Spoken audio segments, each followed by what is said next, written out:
Gentlemen, what's up? Hope we're doing well. My word, I look like a mess. We've had a fantastic start to the day. So, welcome to my digs for the next 48 hours here in Premier Inn in the gorgeous Lichfield. It's where I'm going to be spending Monday, Tuesday, Wednesday, 72 hours for the next few days. Emma's been absolutely amazing. For those of you that don't know, we've been working on, can you see it here?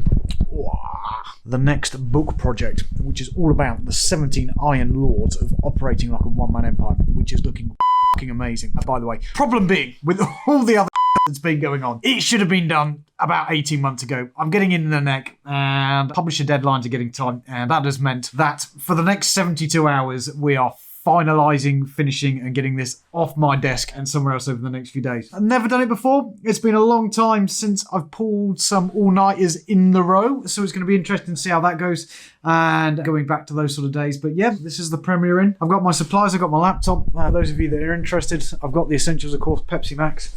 Also got these bad boys as well. Mentality, Hyper-Focus, Sustained Energy, which are fucking brilliant, by bodybuilder Rich Piana, and more into the nootropics, and of course there's a big old supply of Pepsi Max as well. And so over the next few days, as this continues to roll out and the book gets finalised, checked proof and all that sort of stuff, I will keep you guys posted, see what's going on, and we're going to keep the coffee going, and all of that sort of stuff going to be absolutely spectacular, and we'll go from there. It's going to be interesting, actually, kind of cool experiment in terms of how productive the next 72 hours are going to be. So normal working day for me is sort of like in the office around about 8:30, done about 2:30, 3 o'clock to go and grab our Barney from school with Emma, and that's pretty much the working day done. So I don't know if I'm going to survive the next 72 hours.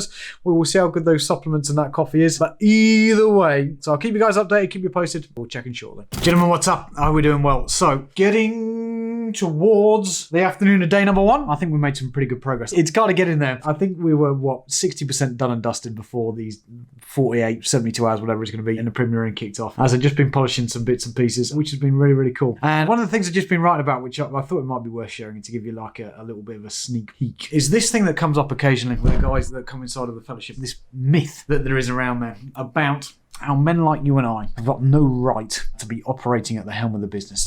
This thing that's like, I'm no businessman, I've got no experience and all that sort of stuff, and I've just sort of figured out how to get here, and what right have I got to call myself an entrepreneur, business person. And we have this train of thought, these limiting beliefs that go through our head, and it's funny actually, because over the years, with the different things that I've operated in, and with the countless men like you and I that I've sort of spoke to, not only as part of the fellowship, but when I've been speaking and all that sort of stuff, here's what we need to consider.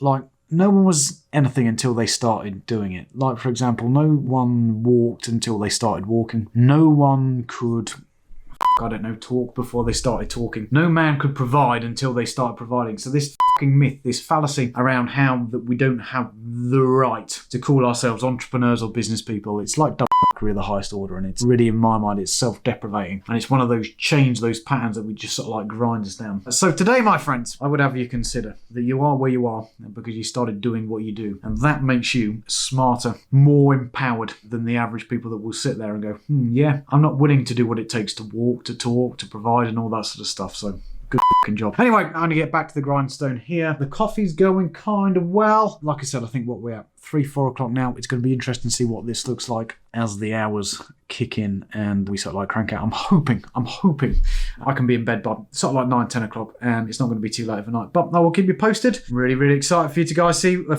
to see what's going on here. It is looking spectacular and exciting. Everything condensed and brought down into what it means to be a man in the game today. Gonna be brilliant. Anyway, guys, speak to you in a bit, and I'll catch you shortly. All right, gentlemen, how's it going?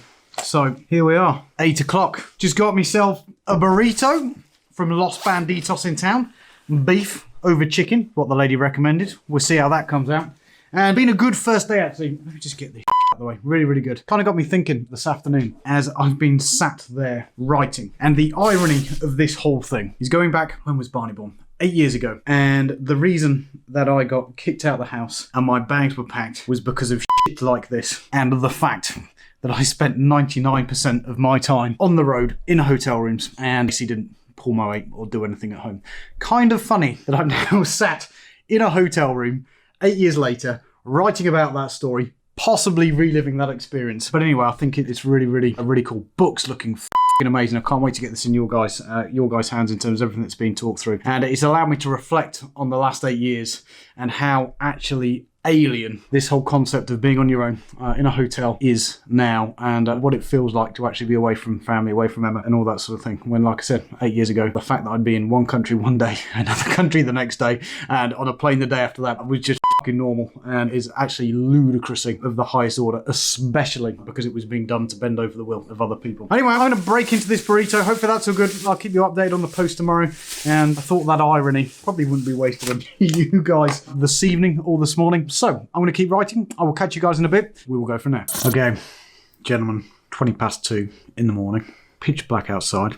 I look like a shower of shit. The coffee is wearing off. But the burrito was f***ing delicious. Anyway, I think we are nearly there. I think I could put some how-tos in, some diagrams, and I reckon by 7 o'clock tomorrow morning, this thing's going to be in the can, and we're going to be getting covers designed, we're going to be getting artwork done, and we can push this thing out there in the year, which is really, really cool. So, revelation. Serious revelation, actually. And I don't know how I feel about this one, because the last 48 hours have shown to me that at times there is real power in being under the awareness that if you pull yourself out of your day-to-day environment and are like, f*** it, for a short period of time, I am willing to put myself in a room, I'm willing to remove all distractions, and I'm willing to do whatever it takes, 17, 18, 19 hours a day, to get this shit done and over the line. I have been amazed what has been accomplished so far. That being said, trying to do what has been done here in the normal day-to-day environment with going on, distractions happening, picking up Barney from school, and all the other stuff that goes on when you're in the office, impossibility would have been taken weeks, months, and all that other stuff. So while I'm not advocating that you should book yourself a hotel room and stay away from your friends, your family, your loved ones on a regular basis, because that defeats the whole principle of the fucking game, I am now considering that once a month, once a quarter, the ability to pull yourself out of that environment, shut the doors, put the shutters down, and ignore everyone else for 24, 48 hours could be possibly the most powerful thing that men like you and I start doing. Phenomenal, incredible. Let's see how this one pans out down the line if we try and repeat the process. Anyway, other than that, gentlemen, I'm going to get done, and I will catch up with you, hopefully, with the good news, the book done, and what that looks like tomorrow. Gentlemen, what's up? I hope we're doing well. So, 2 o'clock last night, and I'm sat here this morning. It's now 5 to 7. I just spoke to our Emma and our Barney before he's getting ready to school. These are a revelation, by the way. Breakfast of champions.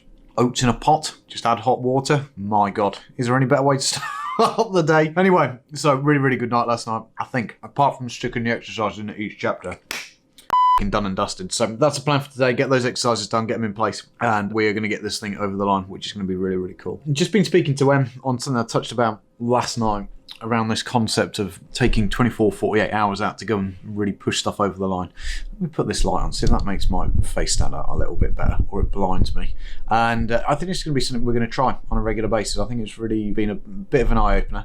It's been really, really cool. It's not impacted family life too much, and I think it's amazing in terms of what can get done if, of course, the other person in the relationship is willing to do all the work. So I think what we're going to do here is we're probably going to mix it up every couple of months. Maybe Em gets a full day on the VPV, Very Pretty Vegan, and I'll get a full day here, maybe 2 days on One Man Empire. And I think this is probably made more, what's the word I'm looking for, more prevalent because of the pandemic we're in at the moment. So normally we're kind of lucky in terms of getting help with childcare and all that sort of stuff. At least sort of like maybe once a month, once every couple of months, Barney go and stop over at Em's mum and dad, and that gives us the chance to do other things and sort of like get heads together, where obviously that can't happen at the moment because of the systems, tiers and all that sort of thing. So this has been a revelation. I think even outside of this, it's going to be really, really cool as well. So gentlemen, I'm going to get done. I'm going to leave you with this little beauty, which is from the new book, and I think really, really, really important. And it's on the topic of sacking dickhead and pain in the arse customers. Quote, my friends, it's this: a sacked toxic customer will always be quickly replaced by someone better. So right now, if you've got customers that are a massive pain in the arse and that are dicking you around, in my experience, that is a phenomenon that sort of happens over and over again. Get rid of the fucking customer, and I tell you what, within a couple of weeks, they'll be replaced with someone else. I don't know if it's some crazy universal law of attraction or whatever the it means, but you get rid of bad people, good people come in. Other than that, my friends, I will let you go, and I think the next time you see this book, it's going to be behind a cover, and I can't wait to share it with you. Other than that, guys, have a good one, and I'll speak to you in a bit.